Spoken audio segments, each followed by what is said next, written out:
Auzubillahiminash-shaytanir-rajim. Bismillahir-rahmanir-rahim. Good morning and Assalamu alaikum, dear students. Today is 7th of December 2020 and the day is Monday. Today is our 9th lecture for English and today we are going to study about the phrases. You have studied about the phrases, the basic concept of phrase in your previous classes, and you haven't studied about the types of phrases. A phrase is a combination of words which doesn't convey a complete sense or complete meaning. This is the definition that you have studied in your earlier classes कि एक ऐसा group of words, कुछ words का group जो complete sense ना देता हो, which doesn't convey a complete sense. मतलब कि she sings what, ये नहीं पता कि क्या गाती है, she sings just. ठीक है. So this type of combination of words is known as phrase. So let's see the examples, and can you please open page number 55 so that we can initiate our lecture. Page number 55, phrases. Read the following sentences. The truck took an abrupt turn. Truck जो है, truck ने एक abrupt turn लिया. ये एक sentence है. We were drenched in the train. We were drenched in, this is the second sentence. In the above sentences, the italicized group of words have no subject and no finite verb. ना उसके अंदर subject है और ना उसके अंदर वो कह रहा है finite verb है. इटैलिसाइज्ड का मतलब है जो इटैलिक होते हैं, थोड़े से टेढ़े होते हैं, लेकिन इन्होंने इटैलिसाइज नहीं किया हुआ. ग्रुप की ये जो बुक वालों की टाइपिंग मिस्टेक है, लेकिन लेट्स अंडरलाइन कर लेते हैं. मैं आपको अंडरलाइन करवा देता हूँ. An abrupt turn, an abrupt turn को आप अंडरलाइन कर लें. एंड इन द रेन, इनको अंडरलाइन कर लें. यहाँ पे ये इटैलिसाइज्ड होने थे. Hence none of them conveys a full meaning. तो उनके ऊपर देखें. An abrupt turn, abrupt turn कहाँ पे, किस तरह का, किस जगह पे, कोई मेंशन नहीं है प्लेस, और ना ही इसके अंदर आपको कोई भी सब्जेक्ट नज़र आएगा और ना ही इसके अंदर फाइनाइट वर्ब आपको नज़र आएगा. वर्ब भी नहीं. इन the rain, in the rain के अंदर भी कोई सब्जेक्ट और कोई फाइनाइट वर्ब नहीं है. So these type of words, group of words is known as phrase because they doesn't convey us complete sense. So the groups of words which have no subject, जिसके अंदर subject ना हो, no finite verb, ठीक है, finite verb ना हो, और no, and hence do not convey complete sense, और उसकी complete sense भी ना हो, that is known as basically phrases. Finite और इनफाइनाइट वर्ब्स हमने बड़ी डीपली डिस्कस किए हुए हैं लास्ट टर्म के अंदर, और सब्जेक्ट आपको पता है जो the doer in the sentence. Note, अच्छा नोट वो क्या कहता है, फ्रेज में हैव नो इनफाइनाइट वर्ब. कहता है बेशक उसके पास कोई इनफाइनाइट वर्ब ना हो, लाइक एंड इन्फिनेटिव. इन्फिनेटिव आपको पता है क्या होता है कि टू के साथ कोई आप वर्ब लगा देते हैं. To write, to sing. A gerund आपको पता है, it acts as an object या noun की तरह यूज़ होता है, लेकिन ये एक present participle form of verb होती है. सिंगिंग, स्विमिंग, लेकिन एज अ नाउन यूज़ होता है. और पार्टिसिपल बर्न्ड सेकंड और थर्ड फॉर्म, ठीक है जी. ये थर्ड फॉर्म जो है या प्रेजेंट पार्टिसिपल जो है आईएनजी फॉर्म है, वो भी उसके अंदर नहीं होती. Burned, but it can not have a finite verb. उनके अंदर कहते हैं ये चीज़ें बेशक ना हो, कोई फ़र्क नहीं पड़ता, और हों भी तो कोई फ़र्क नहीं पड़ता, लेकिन finite verb, it can not have a finite verb. उसके अंदर फाइनाइट वर्ब नहीं आना चाहिए, वर्ब ना हो. Phrases are of the following kinds. Following kind के एडजेक्टिवल फ्रेज होता है. एडजेक्टिव फ्रेज उसको कहते हैं. एडवर्ब फ्रेज होता है और नाउन फ्रेज होता है. एडजेक्टिव फ्रेज में क्या होता है, a phrase which does the function of an adjective. Adjective की जगह वो पूरा phrase group of combination of words use करते हैं, is called an adjective phrase. Usually an adjective can be replaced with an adjective phrase. Adjective को हम replace करके adjective भी वहाँ पे लिख सकते हैं. Like Alia has blue eyes. Blue is an adjective, लेकिन इसको अगर हम एडजेक्टिवल फ्रेज कर लें तो Alia has eyes of blue colour. Of blue यहाँ पे क्या हो गया, एडजेक्टिव, एडजेक्टिव फ्रेज हो गया. सो तबस्सुम, वो कहते हैं जी underline the adjective phrases in the following sentences. You should have a lead pencil with you. आप लेड पेंसिल अपने साथ रखें and start underlining the adjectival phrases, adjective phrases. कहते हैं Tabassum has a dog with white fur. With white fur, with white को underline कर दें, ये एडजेक्टिव फ्रेज है. The soldier has a gun. With the long को अंडरलाइन कर लें. This chair is made of wood. Of wood को underline कर लें. The flag of two colours waved on the fort. Of two, of two को underline कर लें, of two. The marble of brown colour. The marble of brown colour, of brown को underline करें.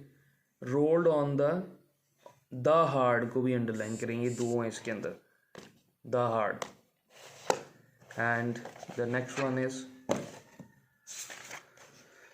The girl with short here in my class. With short को underline करते हैं. The man dressed in black को underline करें, in black, this is adjective phrase. Akram is a boy of sweet को underline कर लें. द बर्ड्स विद कलर्ड को underline करें. The boy wearing jeans of blue को अंडरलाइन कर लें. So this is your this was your first practice. Now moving to the second adverb phrase, इसको हम करते हैं. सो एडवर्ब फ्रेज को हम करते हैं phrase which does the function of an adverb. Adverb की तरह यूज़ होता है, आपको पता है. Instead of adverb phrase, adverb का काम करता है. सेंटेंस के अंदर एडवर्ब को हटा के आप एडवर्ब फ्रेज यूज़ कर सकते हैं. So first one is Mary sings. Examples हैं, सिंग्स स्वीटली, ये एडवर्ब है. और एडवर्ब फ्रेज क्या हो जाएगा, Mary sings in a sweet voice. He lives there, there उस जगह पे. तो हम एडवर्ब फ्रेज करते हैं तो he lives in that house और at that place. The mother has switched on the TV now. ठीक है जी. तो my mother has switched on the TV at this moment. तो ये आपका क्या हो जाएगा, एडवर्ब फ्रेज. तो underline the adverb phrases in the following sentences. Adverb phrases को अंडरलाइन करना है. तो Sidra spoke in a polite manner, इसको अंडरलाइन कर लें, इन अ पोलाइट मैनर को. Haroon threw himself into the chair in an odd manner को अंडरलाइन करें, in an odd manner. The girl had the glass in a clumsy manner, इसको underline करें, in a clumsy manner. The bird flew towards the north. The carpenter will make the chair by the end of this month. By the end of this month को underline करें. The ship sailed towards the east को underline करें. The bomb blasted with much sound. ठीक है जी, with much sound. The old man sat down on the footpath with heavy heart. heavy with heavy heart को underline करें. The old lady shouted in a fit of anger. in a fit of anger को underline करें. Akil talked in a nonsense manner. in a nonsense manner. अब noun की अगर बात कर लें, a phrase which does the function of a noun. Noun की जगह पे नाउन फ्रेज आप यूज कर सकते हैं। एग्जाम्पल्स हैं आपके पास, walking on the sand is always difficult. अब वॉकिंग ऑन द सैंड के ऊपर वॉक करना, तो ये वॉकिंग ऑन द सैंड पूरा का पूरा ये एक नाउन फ्रेज है। Hubaib likes to sing religious song, to sing religious songs, ये to sing religious song is a noun phrase. और यहाँ पे भी हम अंडरलाइन कर लेते हैं, अंडरलाइन द नाउन फ्रेजेस। ये प्रैक्टिस नंबर 3 होगी आपकी। Mister Bhatti loves, loves of help, to help the needy होता है, ऑफ नहीं, loves to help the needy. तो मिस्टर भट्टी लव्स जो है ये अंडरलाइन कर लें। नजम लाइक्स, लाइक्स को नजम लाइक्स को अंडरलाइन करें। To eat mangoes, so this is Najam likes to eat mangoes. Here Najam likes is noun phrase. Swimming in the sea is not easy, is not easy को underline करें। Dancing under the spotlights is exciting को underline करें। Sethi does not like, Sethi does not like को underline करें। She enjoyed reading a detective novel, she enjoyed को underline करें। Reading in the dim light is harmful to eyes, इसको underline करें। Making a paper airplane is an interesting pass time, is an interesting pass time, इसको underline करें। She remembered her 19th birthday, she remembered को underline करें।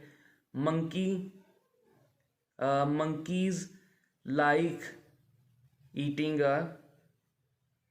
Eating grains, monkeys like को underline करें। So replace each of the following phrases by an adjective of the same meaning, of same meaning होता है, of the नहीं होता। So here in practice number 4, replace each of the following phrases. ये phrases जो हैं इसको हम क्या करेंगे, रिप्लेस करेंगे किससे, एडजेक्टिव से, ठीक है। The slab of square dimension, slab of square dimension को उसने किया तो हुआ है, ये आपने पूरा फिर सेंटेंस लिखना है, आपके पास पेंसिल होनी चाहिए, मैं बता देता हूँ आपको। द स्क्वेयर स्लैब आप लिखेंगे, स्क्वेयर स्लैब कैसे लिखेंगे आप, SQUARE और आगे डैश डालेंगे, ठीक है। इसको कलेक्टिव वर्ड बनाएंगे कि कंपोजिट वर्ड बनाएंगे। स्क्वेयर के आगे डैश डाल के साथ ही स्लैब के एक ही वर्ड वो शो हो। Square slab broke two pieces. The trees with green leaves should not B cut down, the trees with green leaves, trees with green trees आप इसको लिख लें। इसको भी ऐसे लिखेंगे कि ग्रीन लिखेंगे GREEN, डैश डालेंगे आगे, डैश जो होती है दरम्यान में, और साथ लिखेंगे ट्रीज, ग्रीन ट्रीज, ये भी एक कंपोजिट वर्ड बन जाएगा। Should not B cut down. The guys of Asia, guys of Asia मतलब कि एशियंस, एशियंस का ए बढ़ाएगा, हमेशा याद रखना है। जब किसी कंट्री की नेशनल का बात किया जाता है या कंट्री की बात की जाती है तो उसका, जिस तरह इधर एशिया का ए बड़ा है, यूरोप का ई बड़ा है, तो इनका भी ए बढ़ाएगा, एशियंस का ASIANS। The Asians are more attractive than the, guys of Europe की जगह आएगा Europeans. The Asians are more attractive than the Europeans, ये आप लिखेंगे पूरा सेंटेंस। यूरोपियन की स्पेलिंग आपको बता देते हैं, EUROPEANS।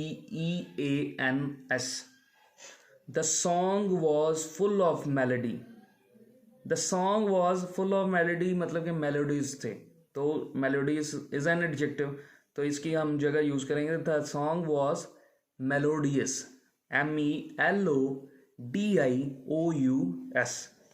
I have a toy made of clay की जगह हम डो यूज कर लेते हैं, डो इज एन एडजेक्टिव और इसकी जगह डो यूज करें, DOUGH। I have a toy dough, toy dough आप लिख लें, टॉय डो, डो की spelling DOUGH। A blade with a sharp edge should not be touch, with a sharp edge की जगह मैं यूज करता हूँ edged. A blade edged should not be touched, the blade, a blade edged, EDGED, ये लिख लेंगे आप। पूरा सेंटेंस नीचे लाइन पूरी मिली है आपको, वहाँ पे पूरा सेंटेंस आप खुद से लिखेंगे पेंसिल के साथ। The joke was full of humour, full of मतलब कि फनी था, तो funny is an adjective. The joke was funny, FUNNY। His speech was of a great value, his speech was of a great value की जगह लिखेंगे knowledgeable लिख लें। His speech was knowledgeable, KNOWLEDGEABLE। फिर एक बार बोल देता हूँ, KNOWLEDGEABLE। His speech was knowledgeable. The birds of white color, of white colour की जगह मैं यूज करता हूँ whited. The birds whited began to bath in rain, whited, WHITED। Huzaifa is full of politeness, full of politeness का मतलब है he is polite, polite is an adjective, so Huzaifa is polite, POLITE। So here comes the fifth exercise. So we are going to replace these adverb phrases with an adverb। ये adverb phrases यहाँ पे use हुए हैं, तो हमें इसको क्या करना है, adverb के साथ रिप्लेस करना है। सोमिया will come before very long, before very long की जगह मतलब कि soon, soon is an adverb, SOON, soon लिखेंगे आप। She turned around in a quick manner, quick manner का मतलब कि quickly, she turned around quickly एक adverb है आपके पास, quickly, QUICKLY। Talha has painted a picture in a proper manner, in a proper manner मतलब कि properly। Talha has painted a picture properly, PROPERLY। Just now, just at this moment, just at this moment आप लिख लें, just at this moment लिख लो, just को छोड़ो, just now को, at this moment a new novel is being released। go somewhere else, somewhere else का मतलब है कहीं और जाओ, go somewhere आप लिख लें, go somewhere आप लिख सकते हैं कि, या go there, बल्कि go there को छोड़ दें, go somewhere कर दें, else को छोड़ दें। somewhere is also an adverb। she writes in a neat hand, neat hand का मतलब है neatly, she writes neatly, NEATLY। she opened the door without fear, she opened the door fearlessly, FEARLESSLY,